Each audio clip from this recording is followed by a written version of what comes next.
Он молчит, но внутри крик.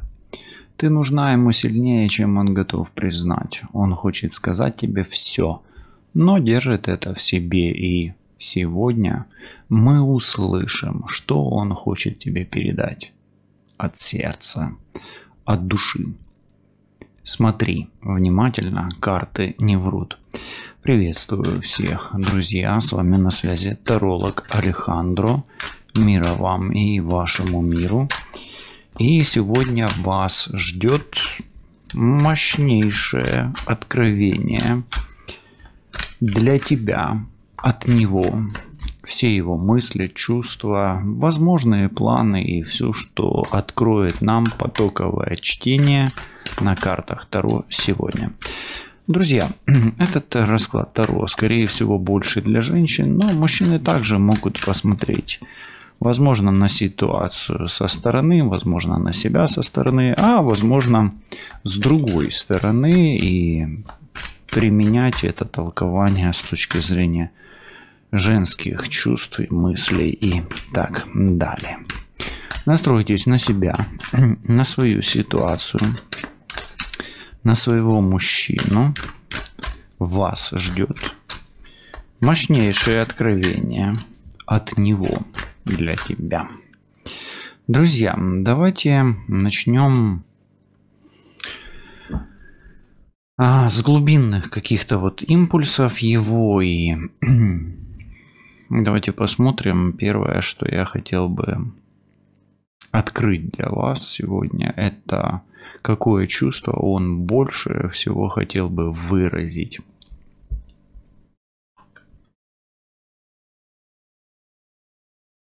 Он бы хотел бы тебе сказать, что он на самом деле намного надежней, стабильней и выдержаннее, нежели ты о нем думаешь, или даже не сколько думаешь, сколько ты его привыкла видеть. То есть свое чувство, которое он хочет транслировать тебе, это чувство надежности и стабильности. И вот здесь прямо сейчас можешь поставить на паузу и написать, а так ли это, насколько он, как ты считаешь, надежен или благонадежен, да, в том или ином вопросе. Учитывая то, что мы здесь видим рыцаря Пентаклей, я бы хотел сказать, что он хочет тебе доказать, что в вопросе финансов он намного надежнее, чем тебе кажется или чем ты привыкла это видеть и замечать. Такой вот интересный глубинный импульс. То есть он хочет доказать, что он стабилен и гораздо круче, чем кажется тебе. Смотри, он много думает о тебе и хочет общаться с тобой, но вот его гложет, да, чувство такое, когда он думает о тебе, что вы торопитесь. То есть его чувство, которое гложет ему душу, это чувство, что то, что между вами происходит, это происходит сильно быстро. А учитывая то, что первая карта достаточно статичная и медленная, и вообще она практически неподвижная, торопиться ему некуда. То есть он торопиться не спешит на самом деле. Да, вот так.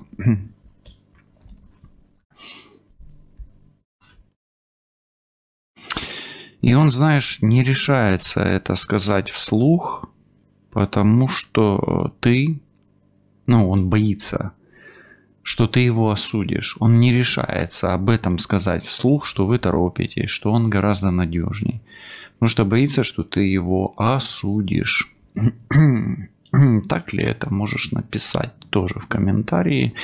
И центральная карта у вас королева мечей. Я вижу, что у вас ситуация на ножах, и здесь даже вот такие красные капельки, да, это похоже на кровопускание, да, как бы вот так.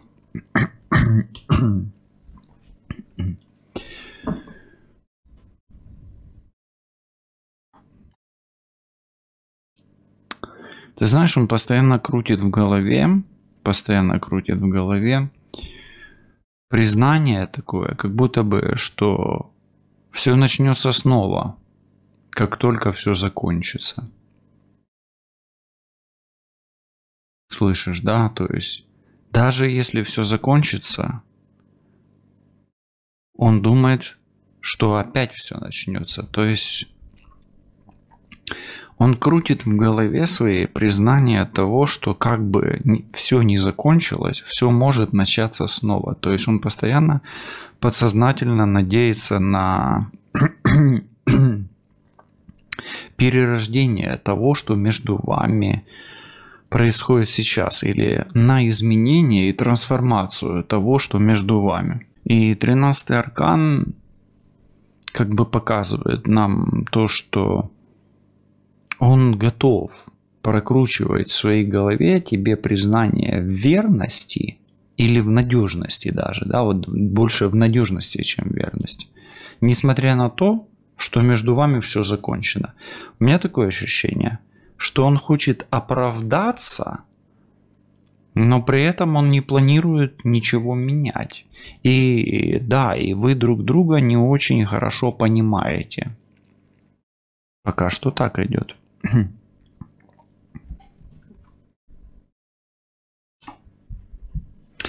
Вот эту вот истину он скрывает даже от себя. Даже от себя он это скрывает. Даже от себя он скрывает истину о перспективе. О том, что то, что вас связывает уже сейчас, оно может быть перспективным. Но эту истину, и это правда, у вас может быть что-то впереди, но эту истину он от себя скрывает. Тем не менее, он постоянно претендует на продолжение. Интересно, да, вот как-то такое, какое-то противоречие у него. Может быть, он сам себя не понимает, а может быть, действительно, он не торопится торопиться. Да, вот так вот.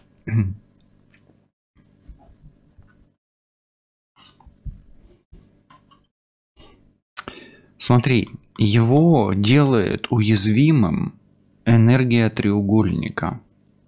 Но и неумение или нежелание развиваться делает его уязвимым. То есть человек достаточно стабильный. А вот эта карта отвечает за то, какая энергия между вами делает его уязвимым. То есть, по сути, он стабилен и статичен, и он это пытается доказать. Но меняться при этом он не хочет. И не всегда эта стабильность, в его случае, помогает вам развивать отношения. Поэтому его делает уязвимым энергия трансформации, энергия применения знаний, и энергия, которая заставляет его делать какие-то выводы в отношениях. Интересный у вас такой партнер получается. С одной стороны, он статичен, с другой стороны, постоянно, несмотря ни на что, хочет продолжения после того, как разрыв, да. То есть он, может быть, где-то себя убеждает, что он после каждого какого-то эксцесса, условно говоря, становится другим, становится более лучшей версией себя. Но при этом он никуда не торопится и либо не делает выводы из предыдущего, либо не спешит трансформироваться, да. Окей. Давайте вот он все равно хочет какое-то откровение, да, передать этим, да. И вот давайте зайдем вот в скрытую часть того, что он вам хочет сказать.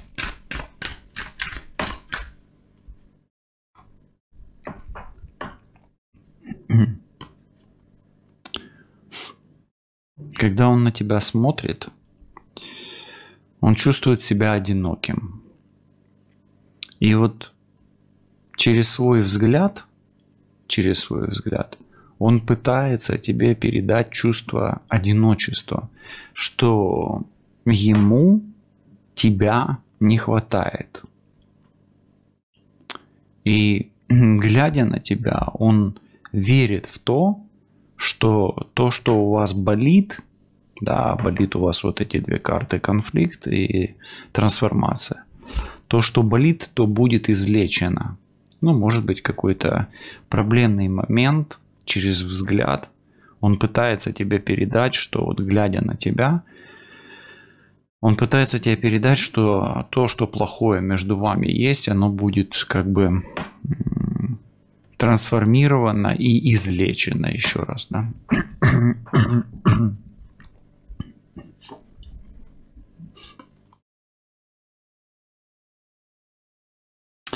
От тебя в ответ на свой взгляд он хочет услышать слова: «Ты мне дорог, и я не хочу тебя отпускать». И он хочет в ответ слова верности, именно верности, и услышать, что он настолько дорог, что, может быть, ты даже боишься его потерять. Интересно, интересно, интересно. Неужели он такой надежный по рыцарю Пентаклей?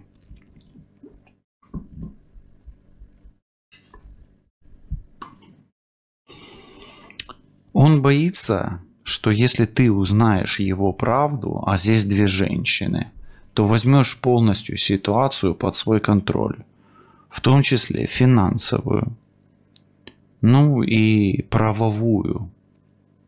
Поэтому, если ты узнаешь правду, то он боится лишиться финансовой стабильности и каких-то потрясений, связанных с юридическими какими-то моментами, которые могут быть между вами.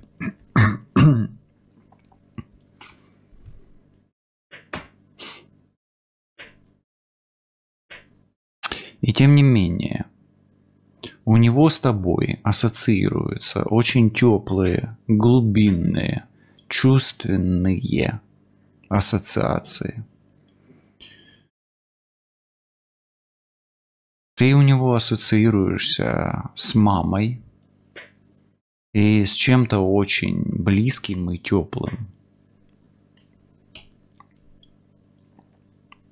Или с женщиной, которая дорога ему.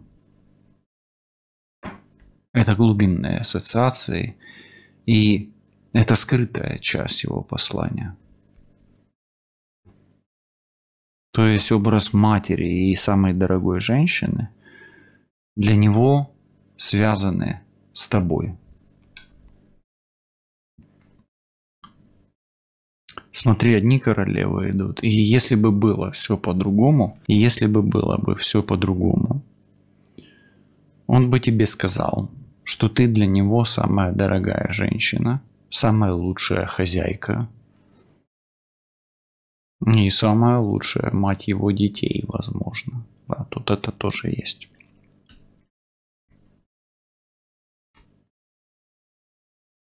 Но в своей жизни он воспринимает тебя как темный аспект. Как минимум, как человека, которого он не понимает, боится и, может быть, чувствует от тебя какие-то чары, благодаря которым он становится зависимым от тебя. А учитывая то, что у тебя идет королева мечей, королева жезлов, королева кубков и королева пентаклей, скорее всего, эта луна – это твои женские энергетические чары.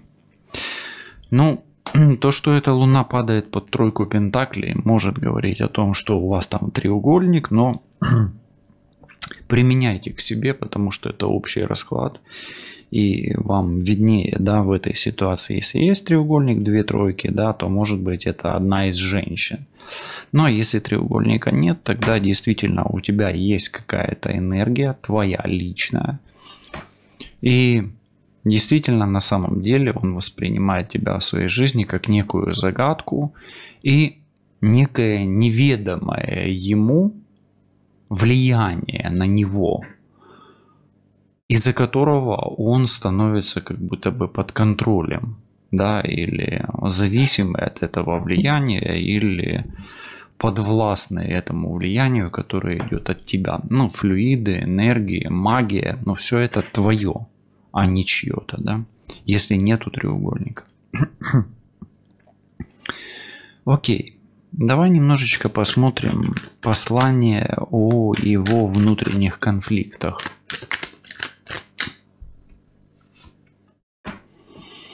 Он действительно сдерживает свои эмоции, потому что где-то он не хочет раскрывать свои планы, а с другой стороны он боится показывать свою силу, боится показывать, не решается показывать свою силу, свои амбиции и где-то боится показаться не таким состоятельным, каким он есть на самом деле. Но здесь получается, что вроде бы как он больше хочет казаться, чем быть. То есть этот человек больше кажется, чем есть на самом деле. И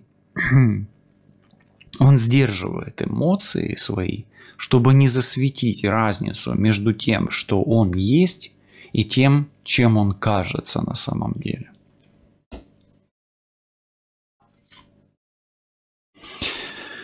Смотри, на контакт действительно ему что-то мешает выйти, и это, во-первых, мы не можем знать, что именно, да, но это что-то не светлое. Может быть какая-то женщина, может быть магия или такая сила, о которой мы знать не можем.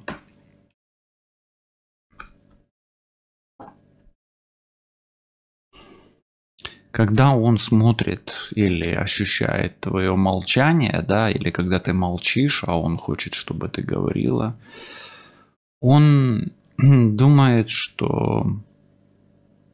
он сожалеет, во-первых, да, он сожалеет. А во-вторых, он думает, что он все равно пробьет или пробьется через это молчание. Поэтому, когда ты молчишь, да, он говорит, и ты как бы не отвечаешь ему, да, вот такие ситуации бывают. Он считает, что все равно добьется того, что хочет услышать от тебя. Или той информации, которую он хотел бы получить. И также он думает, что твое молчание делает тебя сильнее. Он так думает. И что таким образом ты получаешь свое. Добиваешься своего. Тут и королева мечей, и королева жезлов, и результаты, если что.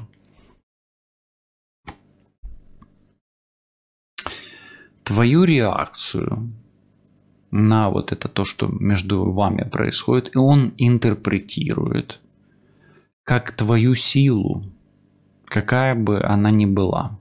То есть он считает, что то, что ты ему транслируешь, то и есть проявлением силы.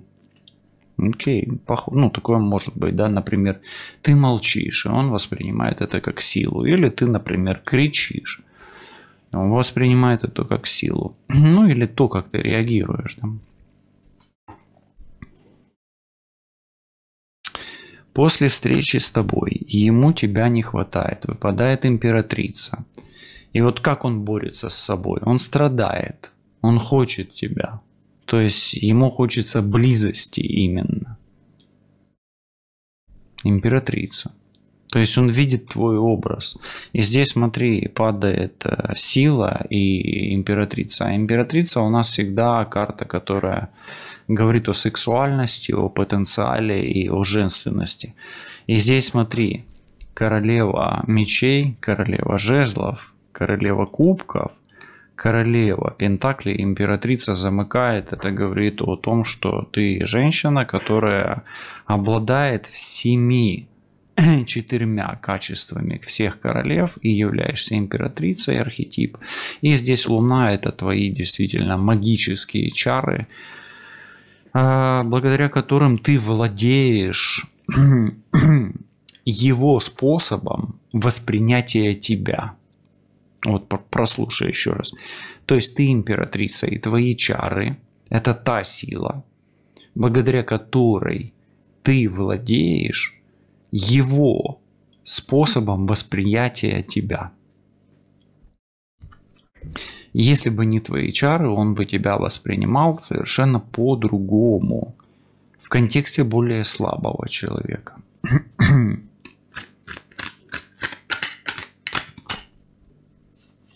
Вот эта карта, она отвечает за то, что он себе запрещает чувствовать по отношению к тебе.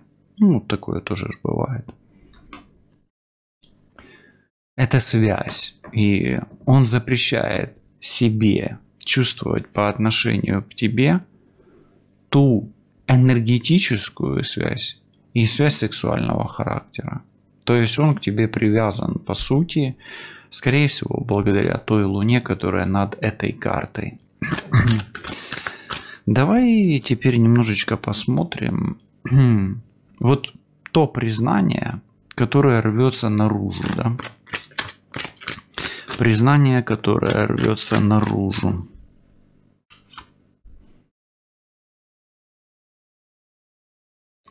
Ну, смотри, здесь королева кубков, да.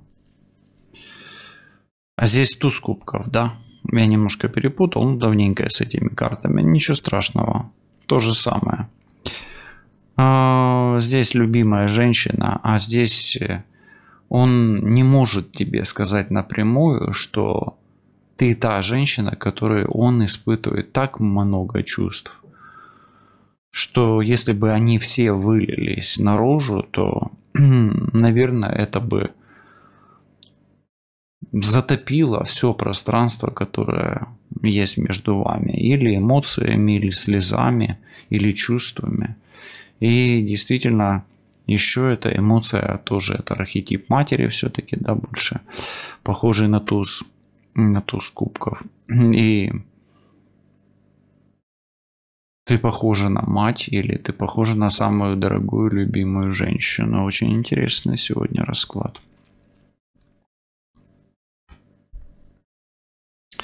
Он когда-то тебе хотел признаться в любви, но, к сожалению, он не успел. То есть был тот момент, ты чувствовала этот момент, где он хочет в этом признаться, но не решается. Признаться в любви не успел, именно не успел. Может быть, и не решился, но тогда ты и должна была это почувствовать. Вот давай спросим, если бы он тебе написал письмо сейчас, о чем бы оно было?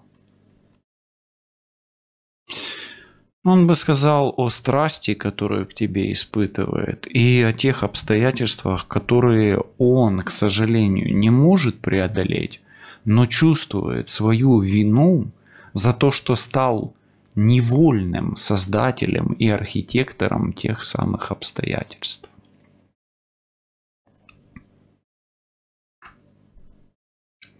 Вот что из его души уже готово прорваться?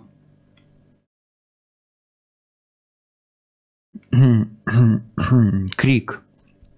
Крик о помощи и крик одиночества. Истошный вопль, даже истошный крик о спасении. Это, скорее всего, связано с тем, что ему тебя не хватает. В своих мыслях он представляет себе тупиковую ситуацию. И в своих мыслях он прокручивает тупиковую ситуацию, где он запутался, где он не видит пока что выхода. И в своих действиях он не видит действий. В своих мыслях, точнее, да. В своих мыслях он не видит действий. Смотри, здесь 4 и здесь 9. И эта 4 и 9 дает 13 аркан. А 13 аркан, он боится последствий того, что между вами произошло. Ну, то есть, как бы, может, не боится, а опасается. И мучается где-то, может быть, угрызениями совести. Может быть, какими-то душевными тяготениями, да, качелями. И в мыслях пока он не представляет себе, как он будет действовать дальше. Вот как он будет тебе смотреть в глаза. или что он тебе скажет. Поэтому он сам себя загнал в тупик своими действиями. И где-то, знаешь, как сейчас он кусает себе пальцы или локти, но при этом он готов кричать или даже вопить о помощи, да.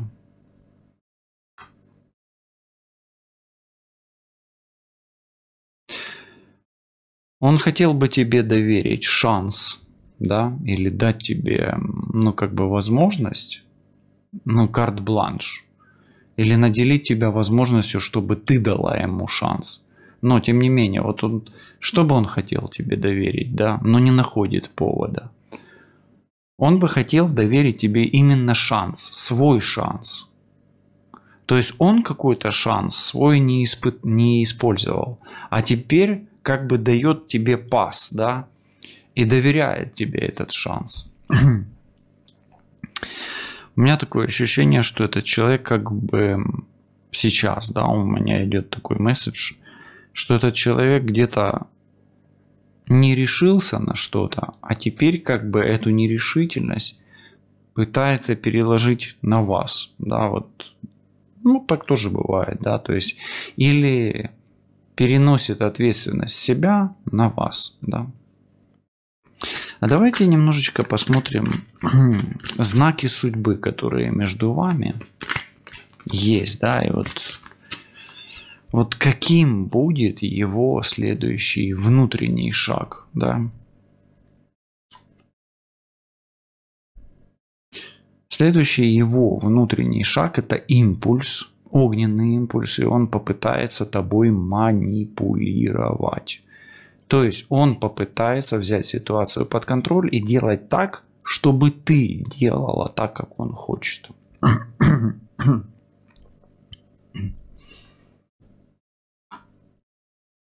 И после этого вот что начнет происходить, если он так поступит, да?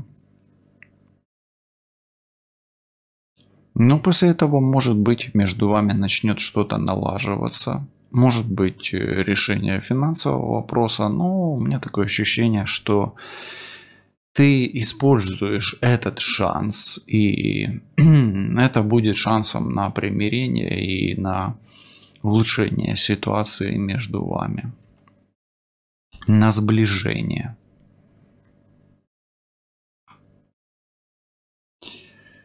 Ты почувствуешь, что он начал с тобой говорить не обещаниями, а поступками, таким образом, что он будет себя вести по-другому, и его планы на будущее могут быть озвучены вслух, и могут действия отличаться от предыдущих. Но прежде всего будут изменены планы, а потом будут изменены действия и поступки.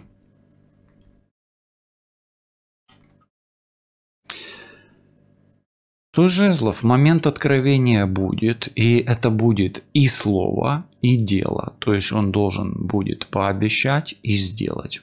Ну и, возможно, эта карта тебе советует, как с ним поступать и как давать ему шанс, если он действительно цепляется за это, да, за эти отношения. То есть, еще раз, момент откровения будет равен и слову, и делу. А вот эта карта будет говорить, знаешь, о чем? Какая встреча может быть, событие, да? Ну, что станет поворотом между вами? Ну, здесь, смотрите, здесь семерка жезлов – это какой-то конфликт все равно. Какое-то противостояние, в результате которого вы захотите что-то прояснить. Поэтому это больше событие, но оно может касаться и встречи, на которой разгорится какой-то конфликт, но вы его как бы сможете притушить и найдете точки соприкосновения, благодаря которым вы начнете давать друг другу шанс и использовать его.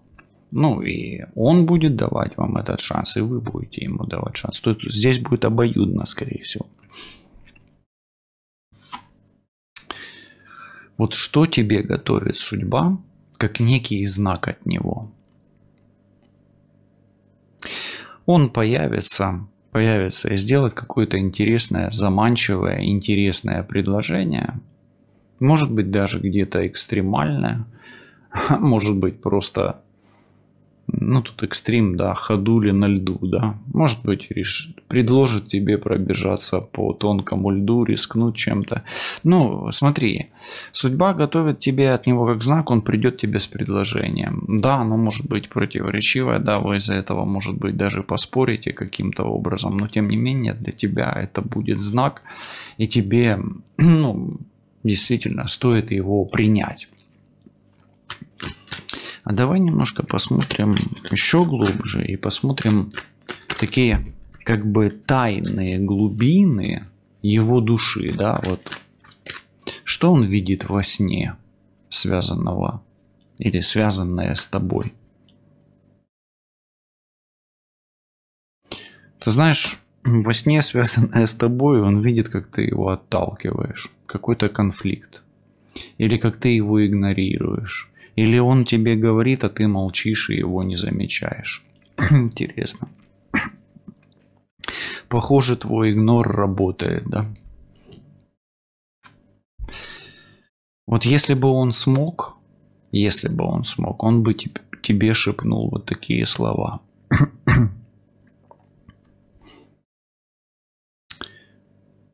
Ты у меня самая красивая и самая дорогая. Самая роскошная. Ну, как-то так, да, это роскошь. Самая красивая, самая дорогая, самая роскошная. Ну, почему бы и не шепнуть такое, да? Давайте узнаем, вот, что он чувствует, когда видит твое фото. Неважно где. Страдает, болеет. Тебя ему не хватает. И хочет еще смотреть другие твои фото. Даже от друзей он прячет эти мысли. Вот эти мысли. Ты знаешь, он боится с тобой уже конфликтовать, опасается конфликтовать. И от друзей, и от себя, и от всех он прячет мысль, что тот конфликт, который между вами произошел, может стать фатальным для ваших отношений.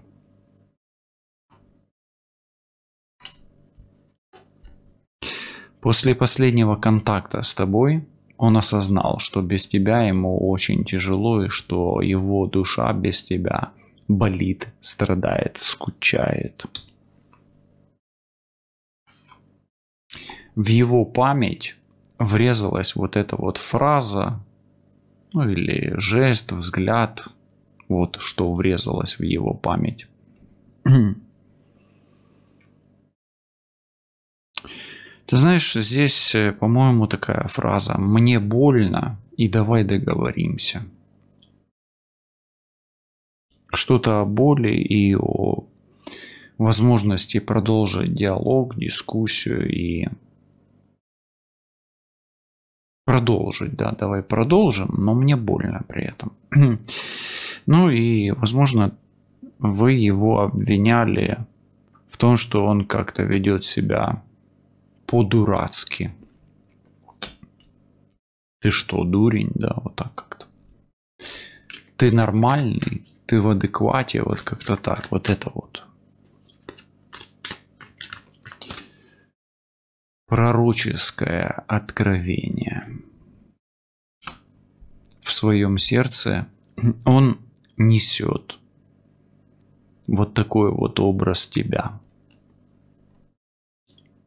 Иерофант. В своем сердце он несет твой образ как духовного какого-то партнера.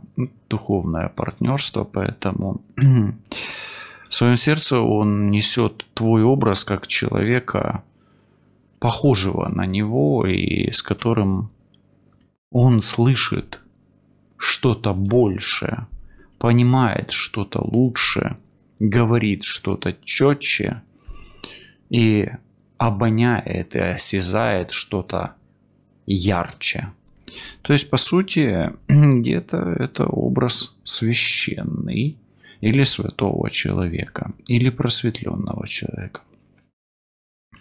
На тонком уровне прямо сейчас через Таро он тебе хочет передать, что он очень сильно страдает и что он застрял в петле времени и в петле кармических отработок за свои поступки. Он не учел причинно-следственных связей, и теперь ему все больно, и выхода из этой ситуации просто так найти он не может. Но не хватает ему ума. Не хватает ему ума, не хватает ему опыта, не хватает ресурсов, здоровья, денег, обстоятельства складываются против него. И колесо фортуны не на его стороне. Когда ты думаешь о нем, его душа реагирует вот так. Он хочет тебя взять за руку и отвести в то место, где вы чувствовали тепло, покой, радость, комфорт и уют. Какой-то домик, возможно, однокомнатная квартира, может быть, какой-то домик лесника, не знаю. После этой правды ты заснешь с таким вот чувством. Ты заснешь с чувством боли, как будто все закончилось. Но вот вопрос, с каким чувством ты проснешься, давай посмотрим.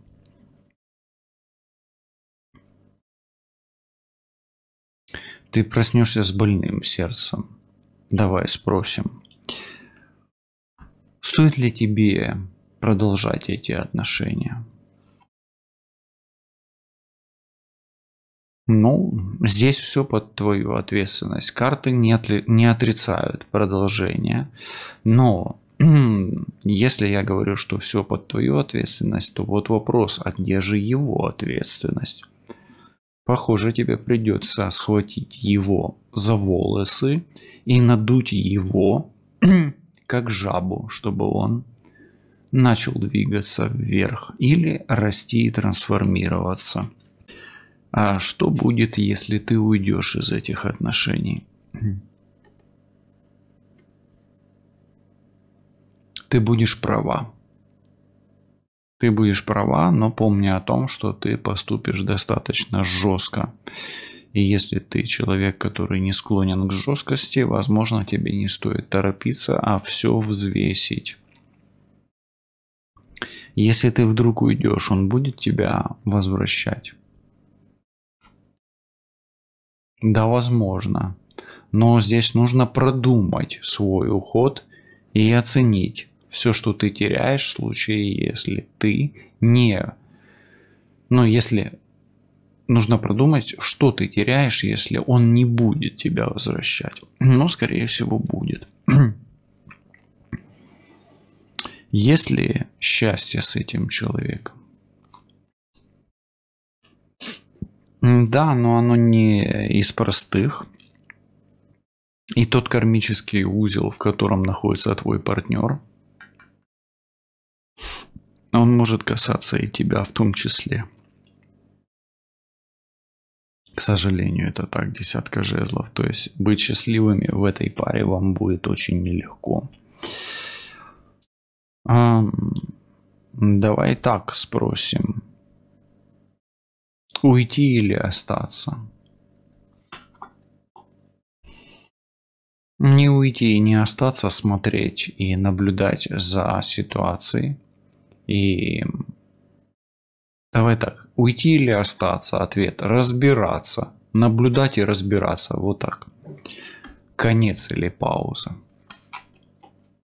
Возможно продолжение, но торопиться здесь нельзя.